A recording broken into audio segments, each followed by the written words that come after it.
மணிமுகம் செய்திகள். இன்றைய முக்கிய நிகழ்வுகளை பார்ப்பதற்கு முன்பாக தலைப்புச் செய்திகளை பார்க்கலாம். பாஜக மற்றும் அதிமுகவின் துரோகங்களை அம்பலப்படுத்துங்கள். திமுக தொண்டர்களுக்கு முதலமைச்சர் மு.க.ஸ்டாலின் கடிதம். சட்டப்பேரவையில் 2 தனி தீர்மானங்களை தாக்கல் செய்தார் முதலமைச்சர் மு.க.ஸ்டாலின். ஒரே நாடு ஒரே தேர்தலுக்கு எதிரான தனி தீர்மானம் ஒருமனதாக நிறைவேற்றம். டெல்லி நோக்கி செல்லும் விவசாயிகள் மீது கண்ணீர் புகை குண்டு வீச்சு. விவசாயிகள் போராட்டம் காரணமாக ஹரியானாவில் 7 மாவட்டங்களில் இணைய சேவை முடக்கம். 6வது முறையாக கெஜ்ரிவாலுக்கு அமலாக்கத்துறை சம்மன் அனுப்பப்படுவது சட்டவிரோதம் என அரவிந்த் கெஜ்ரிவால் குற்றச்சாட்டு. விரிவான செய்திகள். பாஜக மற்றும் அதிமுகவின் துரோகங்களை அம்பலப்படுத்துங்கள் என திமுக தொண்டர்களுக்கு அக்கட்சியின் தலைவரும் முதலமைச்சருமான மு.க.ஸ்டாலின் கடிதம் எழுதியுள்ளார். முதலமைச்சர் எழுதியுள்ள கடிதத்தில் பாஜகவின் பாசிச நடவடிக்கைகள் அனைத்திற்கும் துணை நின்று ஆதரித்த அதிமுக தான் இப்போது பாஜக சொல்லிக் கொடுத்தது போலவே கூட்டணி இல்லை என்று பசப்பிக் கொண்டிருப்பதாக தெரிவித்துள்ளார். 10 ஆண்டு கால பாஜக ஆட்சியில் கொடுக்கப்பட்ட வாக்குறுதிகள் அனைத்தும் காற்றில் பறந்து போனதையும், அறிவிக்கப்பட்ட திட்டங்கள் காற்று போன பலூன்களானதையும் எடுத்துரைக்க திமுக உரிமை மீட்கும் முழக்கம் ஒலிக்கவிருப்பதாக தெரிவித்துள்ளார். மாநில உரிமைகளை மீட்க 16, 17, 18ஆம் தேதி நடைபெறும் முழக்க கூட்டம் மற்றும் நாடாளுமன்ற தொகுதிகளுக்கான பொதுக்கூட்டங்கள் சிறப்பாக அமையட்டும் என குறிப்பிட்டுள்ளார். சட்டப்பேரவையில் எதிர்க்கட்சி துணைத் தலைவர் இருக்கை முன்னாள் அமைச்சர் ஆர்.பி. உதயகுமாருக்கு ஒதுக்கீடு செய்யப்பட்டுள்ளது. சட்டப்பேரவை கூட்டத்தொடரில் துணைத் தலைவராக ஆர்.பி. உதயகுமார் எம்எல்ஏக்களால் தேர்வு செய்யப்பட்டுள்ள நிலையில் அவருக்கு துணைத் தலைவருக்கான இருக்கை ஒதுக்கப்பட வேண்டும் என எதிர்க்கட்சி தலைவர் எடப்பாடி பழனிசாமி கோரிக்கை விடுத்துள்ளார். இதனையடுத்து பேசிய முதலமைச்சர் மு.க.ஸ்டாலின் எதிர்க்கட்சி தலைவர் கோரிக்கையை மறுபரிசீலனை செய்து அதற்கு ஆவணம் செய்யும்படி கேட்டுக் கொண்டார். இந்நிலையில் அதிமுக உறுப்பினர்களின் நீண்ட நாள் கோரிக்கையை ஏற்று எதிர்க்கட்சி துணைத் தலைவர் இருக்கையை முன்னாள் அமைச்சர் ஆர்.பி. உதயகுமாருக்கு ஒதுக்கி பேரவைத் தலைவர் அப்பாவு உத்தரவிட்டுள்ளார். மேலும் முன்னாள் முதல்வர் ஓ பன்னீர்செல்வத்துக்கு 2ஆம் வரிசையில் முன்னாள் சபாநாயகர் தனபால் இருக்கைக்கு அருகே இடம் ஒதுக்கீடு செய்யப்பட்டுள்ளது. ஒன்றிய பாஜக அரசை கண்டித்து போராட்டத்தில் ஈடுபட்டுள்ள விவசாயிகள் ரயில் மறியலில் ஈடுபடப் போவதாக தெரிவித்துள்ளனர். வேளாண் விளைபொருட்களின் குறைந்தபட்ச ஆதரவு விலைக்கு உத்தரவாதம் அளிப்பது உள்ளிட்ட 10 அம்ச கோரிக்கைகளை வலியுறுத்தி டெல்லி சலோ என்ற பெயரில் விவசாயிகள் போராட்டத்தில் ஈடுபட்டு வருகின்றனர். இதையடுத்து பஞ்சாப், ஹரியானா மற்றும் உத்தரப்பிரதேச மாநில எல்லைகளில் காவல்துறையினர் மற்றும் துணை ராணுவத்தினர் குவிக்கப்பட்டு 144 தடை உத்தரவு பிறப்பிக்கப்பட்டுள்ளது. இந்நிலையில் போராட்டத்தில் ஈடுபட்டுள்ள விவசாயிகள் மீது இன்றும் கண்ணீர் புகை குண்டு வீசப்பட்டு வருகிறது. அடுத்தடுத்து கண்ணீர் புகை குண்டு வீசப்படுவதால் பஞ்சாப், ஹரியானா எல்லையில் பதற்றம் அதிகரித்துள்ளது. விவசாயிகளுக்கு எதிராக கொடூரமான அடக்குமுறையை ஒன்றிய அரசு ஏவுவதாக போராட்டத்தில் ஈடுபட்டுள்ள விவசாயிகள் குற்றம் சாட்டியுள்ளனர். டெல்லி பேரணியில் கலந்து கொண்டு காயமடைந்த விவசாயியிடம் தொலைபேசி வழியாக பேசிய ராகுல் காந்தி போராட்டத்திற்கு ஆதரவு அளிப்பதாக தெரிவித்தார். டெல்லியில் போராடும் விவசாயிகள் மீதான அடக்குமுறை நடவடிக்கைகளுக்கு முதலமைச்சர் ஸ்டாலின் கண்டனம் தெரிவித்துள்ளார். மேலும் போராடும் விவசாயிகள் தீவிரவாதிகளா அல்லது ஒன்றிய அரசு தீவிரவாதியா எனவும் கேள்வி எழுப்பியுள்ளார். ஒரே நாடு ஒரே தேர்தல் தொகுதி மறுசீரமைப்புக்கு எதிர்ப்பு தெரிவித்து முதலமைச்சர் மு.க.ஸ்டாலின் கொண்டு வந்த 2 தனி தீர்மானங்கள் சட்டப்பேரவையில் ஒருமனதாக நிறைவேற்றப்பட்டது. தமிழக பட்ஜெட் கூட்டத்தொடர் ஆளுநர் ஆர். என். ரவியின் உரையுடன் கடந்த திங்கட்கிழமை தொடங்கியது. நடப்பாண்டுக்கான நிதிநிலை அறிக்கை 19ஆம் தேதி தாக்கல் செய்யப்பட உள்ளது. இந்த நிலையில் ஒரே நாடு ஒரே தேர்தல் மற்றும் தொகுதி மறுசீரமைப்பு ஆகியவற்றுக்கு எதிர்ப்பு தெரிவித்து முதலமைச்சர் மு.க.ஸ்டாலின் தனி தீர்மானங்களை முன்மொழிந்தார். இந்த தீர்மானம் குறித்து பேசிய அதிமுக உறுப்பினர் தளவாய் சுந்தரம், ஒரே நாடு ஒரே தேர்தல் விவகாரத்தில் தேர்தல் செலவுகளை குறைப்பது, தமிழக சட்டப்பேரவை நாடாளுமன்ற உறுப்பினர்களின் எண்ணிக்கை குறையாமல் இருப்பது உள்பட 10 கோரிக்கைகள் நிறைவேற்றினால் மட்டுமே ஆதரிப்போம் என தெரிவித்தார். தொடர்ந்து பேசிய பாஜக உறுப்பினர் வானதி சீனிவாசன், மக்கள் தொகை குறையும் போது நமக்கான பிரதிநிதிகள் மத்தியில் குறையுமோ என்கிற தமிழகத்தின் அச்சம் நியாயமானது என தெரிவித்தார். அதேபோல் தமிழக வாழ்வுரிமை கட்சித் தலைவர் வேல்முருகன், மனிதநேய மக்கள் கட்சித் தலைவர் ஜவாஹிருல்லா, மதிமுக எம்எல்ஏ சதன் திருமலைக்குமார் உள்ளிட்ட அனைவரும் வரவேற்றனர். இதனைத் தொடர்ந்து முதலமைச்சர் மு.க.ஸ்டாலின் கொண்டு வந்த 2 தனி தீர்மானங்களும் குரல் வாக்கெடுப்பு மூலம் ஒருமனதாக நிறைவேற்றப்பட்டது. செந்தில் பாலாஜி ஜாமீன் மனு மீதான விசாரணை இன்று ஒத்திவைக்கப்பட்டுள்ளது. செந்தில் பாலாஜியின் ஜாமீன் மனு சென்னை உயர்நீதிமன்றத்தில் விசாரணைக்கு வந்தபோது செந்தில் பாலாஜியிடம் இருந்து கைப்பற்றப்பட்ட பென்டிரைவ் இருந்த பைல்களை அமலாக்கத்துறை தரப்பு திருத்தி உள்ளதாக வழக்கறிஞர் அரியம்மா சுந்தரம் வாதிட்டார்.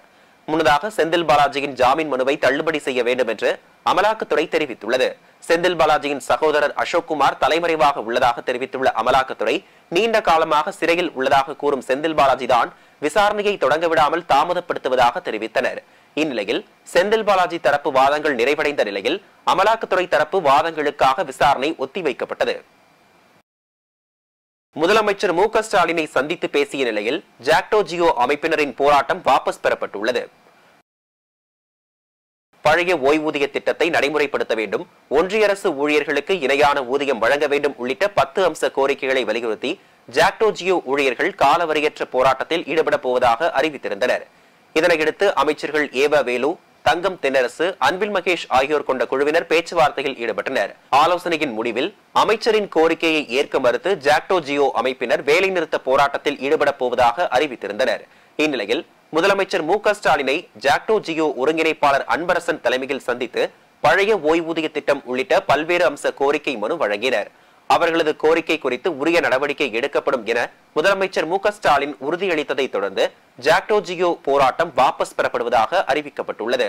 பின்னர் செய்தியாளர்களை சந்தித்து பேசிய ஜாக்டோ ஜியோ அமைப்பின் ஒருங்கிணைப்பாளர் அன்பரசன், ஒருநாள் அடையாள வேலைநிறுத்த போராட்டம் தற்காலிகமாக ஒத்திவைக்கப்படுவதாக தெரிவித்தார்.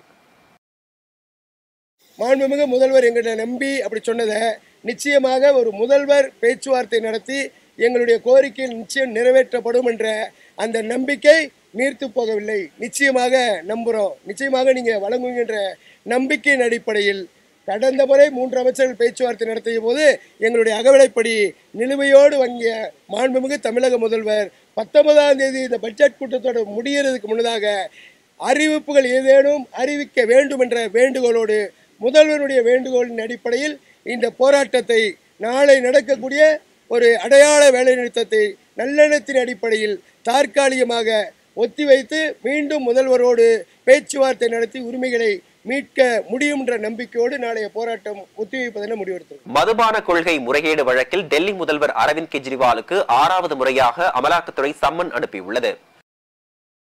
டெல்லி அரசின் மதுபான கொள்கை தொடர்பான பண மோசடி வழக்கில் டெல்லி முதல்வர் அரவிந்த் கெஜ்ரிவாலிடம் விசாரணை நடத்த அமலாக்கத்துறை முடிவு செய்துள்ளது.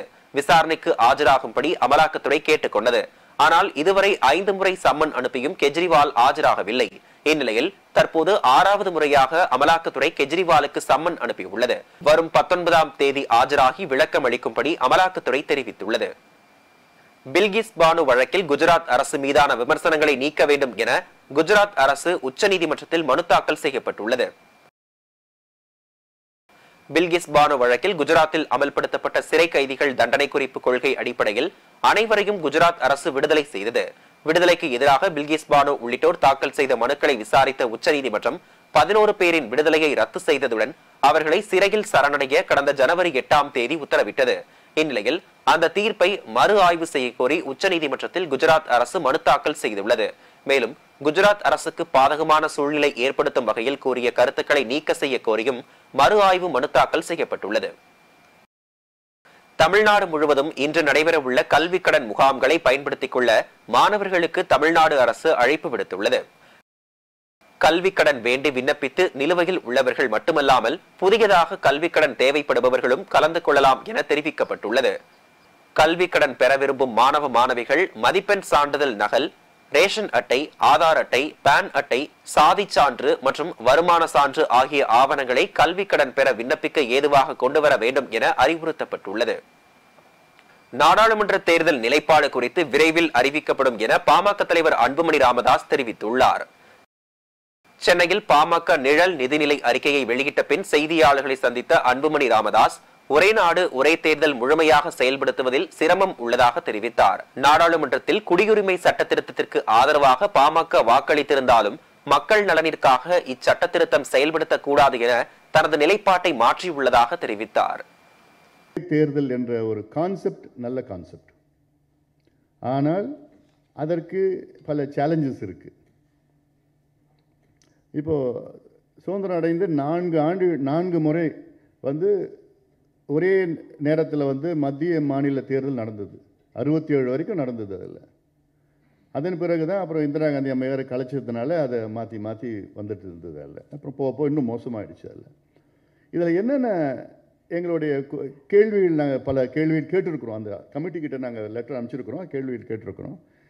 அதில் எங்களுடைய அச்சங்கள் அப்ரிஹென்ஷன்ஸ் இப்போது ஒரு உதாரணத்துக்கு மாநில அரசு இருக்குது, அந்த மாநில அரசு வந்து ஒரு ஆண்டில் அது பெரும்பான்மை இழக்கிறது. அடுத்தது வந்து 4 ஆண்டுகள் என்ன செய்யும், எப்படி என்ன நிலைப்பாடுன்னு ஒன்று இருக்குது.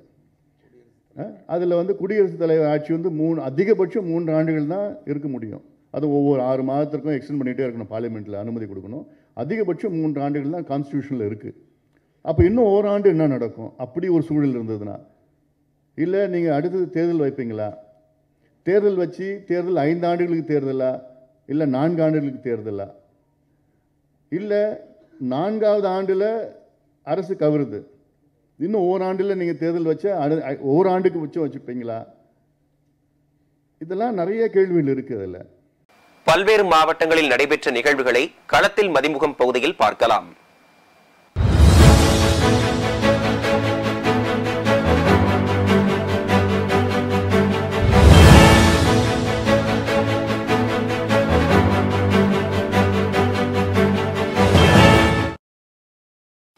வேலூர் மாவட்டம் கேவி குப்பம் சார் பதிவாளர் அலுவலகத்தில் உதவியாளராக பணியாற்றி வரும் ரமணன் என்பவர் வருமானத்திற்கு அதிகமாக சொத்துகள் சேர்த்திருப்பதாக லஞ்ச ஒழிப்புத்துறை அதிகாரிகளுக்கு தகவல் கிடைத்துள்ளது.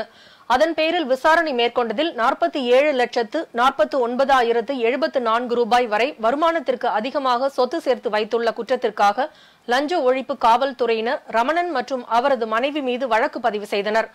மேலும் வங்கி, வீட்டு மனைகள் போன்ற பல்வேறு ஆவணங்களை பறிமுதல் செய்து விசாரணை மேற்கொண்டு வருகின்றனர்.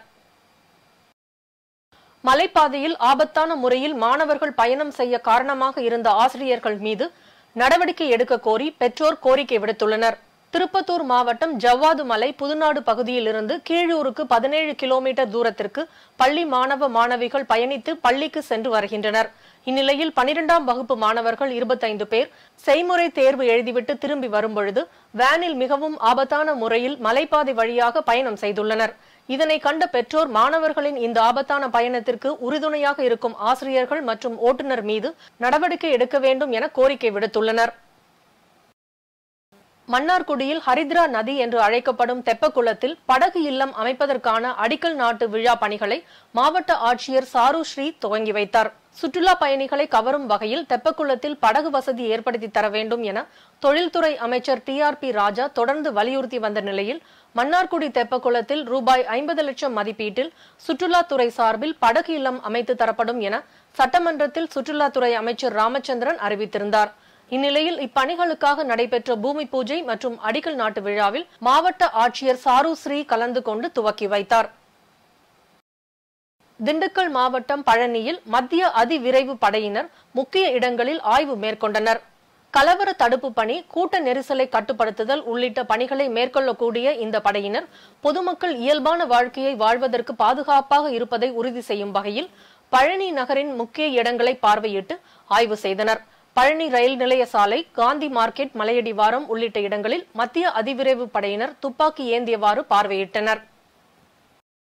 புதுச்சேரி மாநிலம் சட்டமன்றத்தில் முதல்வர் அறிவித்தபடி தங்களுக்கு மீண்டும் பணி வழங்க கோரி பணி நீக்கம் செய்யப்பட்ட ஊழியர்கள் சட்டமன்றத்தை முற்றுகையிட ஊர்வலமாக சென்றனர்.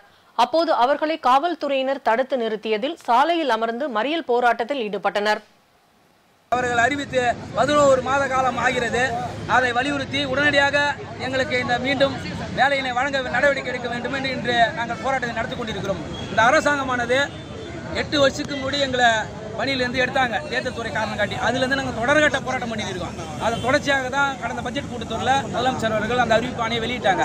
அதை அறிவிச்சே 11 மாதம் ஆகிப்போச்சு. அதுக்கு என்ன காரணம், ஏன் அது நிலுவையில் நிறுத்தி வச்சுக்கிறாங்க?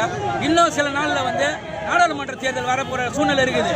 அப்படி நாடாளுமன்ற தேர்தல் வந்துருச்சுன்னா எங்களுக்கு சுத்தமாக இந்த வேலை வாய்ப்புன்றது மறுக்கடிக்கப்படும். அதனால் புதுச்சேரி அரசாங்கம் உடனடியாக நடவடிக்கை எடுத்து எங்களுக்கு இந்த வேலையை மீண்டும் வழங்க வேண்டும் என்று இதன் வாயிலாக கோரிக்கை வைக்கிறது. சாலை பாதுகாப்பு மாத விழாவை முன்னிட்டு திருப்பூர் மாநகர போக்குவரத்து காவல்துறை சார்பாக காவலர்கள் மற்றும் ஆட்டோ ஓட்டுநர்களுக்கான இலவச மருத்துவ கண் சிகிச்சை முகாம் நடைபெற்றது. இதனை மாநகர காவல் துணை ஆணையர் வனிதா கலந்து கொண்டு துவக்கி வைத்தார். இதனைத் தொடர்ந்து காவலர்கள் மற்றும் ஆட்டோ ஓட்டுநர்களுக்கான இலவச கண் பரிசோதனை முகாம் மாநகர போக்குவரத்து காவல்துறை சார்பாக நடைபெற்றது.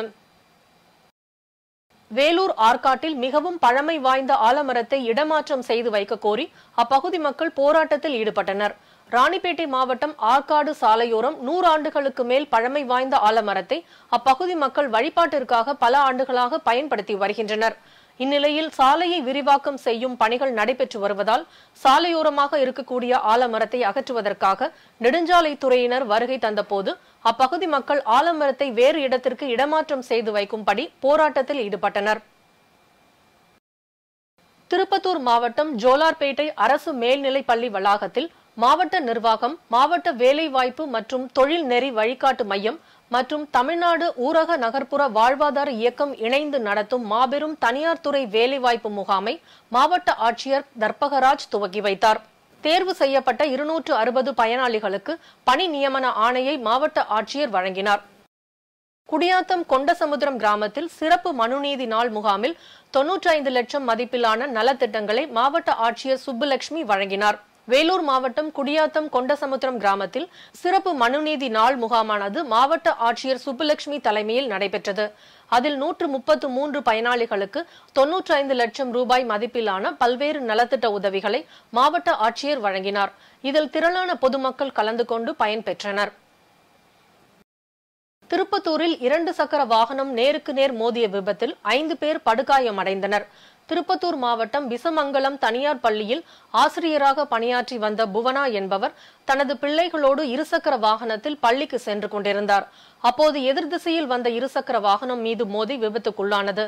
இதில் 5 பேர் படுகாயமடைந்த நிலையில் அரசு மருத்துவமனையில் சிகிச்சைக்காக அனுமதிக்கப்பட்டனர். மேலும் இந்த விபத்து குறித்து காவல்துறையினர் வழக்கு பதிவு செய்து விசாரணை மேற்கொண்டு வருகின்றனர். 2024ஆம் ஆண்டுக்கான JEE நுழைவுத் தேர்வில் 99.99 விழுக்காடு மதிப்பெண் பெற்று சாதனை படைத்துள்ள ஸ்ரீராம் என்ற மாணவருக்கு சென்னை அடையாறில் உள்ள தனியார் கல்வி நிறுவனத்தின் சார்பில் பாராட்டு விழா நடைபெற்றது. சென்னையை சேர்ந்த ஆகாஷ் பைஜூஸ் மாணவர் ஸ்ரீராம் இயற்பியல் மற்றும் வேதியியல் பிரிவில் 100 விழுக்காடு மதிப்பெண்கள் பெற்று சாதனை படைத்துள்ளார். தனியார் கல்வி நிறுவனத்தின் சார்பில் நடைபெற்ற பாராட்டு விழாவில் ஏராளமான மாணவர்கள் கலந்து கொண்டனர். சென்னை சோழிங்கநல்லூர் தொகுதிக்குட்பட்ட ஈஞ்சம்பாக்கம் பகுதியில் திமுக சார்பில் மாபெரும் இலவச மருத்துவ முகாம் நடைபெற்றது. செட்டிநாடு பொது மருத்துவமனை மற்றும் இந்தியா விஷன் இன்ஸ்டிடியூட் நிறுவனம் இணைந்து நடத்தும் மருத்துவ முகாமில் சிறப்பு விருந்தினராக சோழிங்கநல்லூர் சட்டமன்ற உறுப்பினர் அரவிந்த் ரமேஷ் முகாமினை பார்வையிட்டு கண் பரிசோதனை செய்யப்பட்டோருக்கு கண் கண்ணாடி வழங்கினார். நிகழ்ச்சியில் 194வது வட்ட மாமன்ற உறுப்பினர் விமலா கர்ணா, குங்ஃபு மாஸ்டர் கர்ணா உள்ளிட்ட பலர் கலந்து கொண்டனர். வேலூர் மாவட்டம் ஸ்ரீ சுப்பிரமணிய சுவாமி திருக்கோயிலின் பிரம்மோற்சவ தேர் திருவிழாவை முன்னிட்டு கொடியேற்றுதல் நிகழ்ச்சி நடைபெற்றது. வேலூர் மாவட்டம் காட்பாடி அடுத்த வள்ளிமலையில் பிரசித்தி பெற்ற ஸ்ரீ சுப்பிரமணிய சுவாமி திருக்கோயிலில் மாசி மாத பிரம்மோற்சவ தேர் திருவிழாவை முன்னிட்டு விசேஷ பூஜை செய்யப்பட்டு வேதங்கள் முழங்க மலை மேல் உள்ள கொடிமரத்தில் கொடி ஏற்றப்பட்டது. இவ்விழாவின் முக்கிய நிகழ்வான தேரோட்டம் வரும் 20ஆம் தேதி முதல் 24ஆம் தேதி வரை நடைபெற உள்ளது. இதில் இந்து சமய அறநிலையத்துறை உதவி ஆணையர் ஜீவானந்தம், கோவில் செயலர் அலுவலர் திருநாவுக்கரசு, கோவில் நிர்வாகிகள் மற்றும் பக்தர்கள் கலந்து கொண்டு சாமி தரிசனம் செய்தனர். அரியலூர் மாவட்டம் முத்துவாஞ்சேரி கிராமத்தில் வருவாய்த்துறை மற்றும் பேரிடர் மேலாண்மை துறை சார்பில் மக்கள் தொடர்பு முகாம் மாவட்ட ஆட்சித்தலைவர் ஆனிமேரி ஸ்வர்ணா தலைமையில் நடைபெற்றது. கண்காட்சி அரங்குகளை பார்வையிட்டதை தொடர்ந்து சமூக பாதுகாப்பு திட்டம், வருவாய்த்துறை, கூட்டுறவுத்துறை, சுகாதாரத்துறை மற்றும் வேளாண்மை துறை என மொத்தம் 106 பயனாளிகளுக்கு 35.88 லட்சம் மதிப்பீட்டில் பல்வேறு நலத்திட்ட உதவிகளை வழங்கினார். இதுபோன்ற நலத்திட்டங்களை மக்கள் அனைவரும் உரிய முறையில் பெற்று பயன்படுத்தி வாழ்வில் முன்னேற வேண்டும் என கிராம மக்களிடம் மாவட்ட ஆட்சியர் கேட்டுக்கொண்டார். வேலூர் தொழில்நுட்ப பல்கலைக்கழகத்தில் இந்தியன் புக் ஆஃப் ரெக்கார்ட்ஸ் நிறுவனம் சார்பில் திருக்குறள் ஒப்புவித்தல் போட்டிகள் நடைபெற்றது. இதில் அரசு மற்றும் அரசு நிதியுதவி பெறும் பள்ளிகள் 856 பள்ளிகளை சேர்ந்த மாணவர்கள் வெற்றி பெற்றனர். ஒரே நேரத்தில் 2 இடங்களில் நடைபெற்ற திருக்குறள் ஒப்புவித்தல் போட்டியில் கலந்து கொண்டு வெற்றி பெற்ற மாணவர்களுக்கு புக் ஆஃப் ரெக்கார்ட்ஸ் விருதை சகாயராஜ் வழங்கினார். மதுரை கலைஞர் நூற்றாண்டு நூலகத்தில் பள்ளி கல்வித்துறை, பொது நூலக இயக்கம் மற்றும் மாவட்ட நிர்வாகத்தின் சார்பாக வைகை இலக்கிய திருவிழா 2024 நிகழ்ச்சி நடைபெற்றது. மதுரை நாடாளுமன்ற உறுப்பினர் சு வெங்கடேசன் அவர்கள் முன்னிலையில் நடைபெற்ற இந்த நிகழ்ச்சியை மாவட்ட ஆட்சித்தலைவர் சங்கீதா தொடங்கி வைத்தார். சிக்கி 68 பேர் பலியான நிலையில் மேலும் 60க்கும் மேற்பட்டோரின் நிலைமை கவலைக்கிடமாக உள்ளது. பிலிப்பைன்ஸ் நாட்டின் மசாரா கிராமத்தில் உள்ள தங்கச் சுரங்கத்தில் தொழிலாளர்கள் பணியாற்றி வருகின்றனர். கடந்த சில நாட்களாக இப்பகுதியை சுற்றி கனமழை பெய்து வருவதால் திடீரென நிலச்சரிவு ஏற்பட்டது. தொழிலாளர்கள் பணியை முடித்து வீடு திரும்ப பேருந்துக்காக காத்திருந்த போது இந்த நிலச்சரிவு ஏற்பட்டது. அப்போது அப்பகுதியில் இருந்த தொழிலாளர்கள், பொதுமக்கள் உள்பட 100க்கும் அதிகமானோர் சிக்கிக் கொண்டனர். தகவல் அறிந்த மீட்பு குழுவினர் நிலச்சரிவில் சிக்கிய 32 பேரை மீட்டனர். இவர்கள் சிறு காயங்களுடன் உயிர் தப்பினர். ஆனால் நிலச்சரிவில் சிக்கி 68 பேர் உயிரிழந்தனர். மேலும் 60க்கும் மேற்பட்டோர் மண்ணுக்குள் புதைந்தனர். அவர்களை மீட்கும் பணி தீவிரமாக நடைபெற்று வருகிறது. மண்ணுக்குள் புதைந்தவர்கள் உயிரிழந்திருக்கலாம் என்று அஞ்சப்படுகிறது. மேலும் அப்பகுதியில் வசிக்கும் ஆயிரக்கணக்கானோர் பாதுகாப்பான இடங்களுக்கு அனுப்பி வைக்கப்பட்டுள்ளனர். நிலச்சரிவு ஏற்பட்ட பகுதியில் மோசமான வானிலை நிலவுவதோடு மீண்டும் நிலச்சரிவு ஏற்படும் அபாயம் உள்ளதால் மீட்பு பணிகள் தாமதமாகி வருவதாக தகவல்கள் தெரிவிக்கின்றன. மீண்டும் தலைப்புச் செய்திகள். பாஜக மற்றும் அதிமுகவின் துரோகங்களை அம்பலப்படுத்துங்கள். திமுக தொண்டர்களுக்கு முதலமைச்சர் மு.க. ஸ்டாலின் கடிதம். சட்டப்பேரவையில் 2 தனி தீர்மானங்களை தாக்கல் செய்தார் முதலமைச்சர் மு.க. ஸ்டாலின். ஒரே நாடு ஒரே தேர்தலுக்கு எதிரான தனி தீர்மானம் ஒருமனதாக நிறைவேற்றம். டெல்லி நோக்கி செல்லும் விவசாயிகள் மீது கண்ணீர் புகை குண்டு வீச்சு. விவசாயிகள் போராட்டம் காரணமாக ஹரியானாவில் 7 மாவட்டங்களில் இணைய சேவை முடக்கம். 6வது முறையாக கெஜ்ரிவாலுக்கு அமலாக்கத்துறை சம்மன். சம்மன் அனுப்பப்படுவது சட்டவிரோதம் என அரவிந்த் கெஜ்ரிவால் குற்றச்சாட்டு. இத்துடன் செய்திகள் நிறைவடைந்தன. மீண்டும் செய்திகள் பிற்பகல் 1:30 மணிக்கு. மேலும் செய்திகளை தெரிந்து கொள்ள மதிமுகம் பிரைம் யூடியூப் தளத்தில் இணைந்திருங்கள்.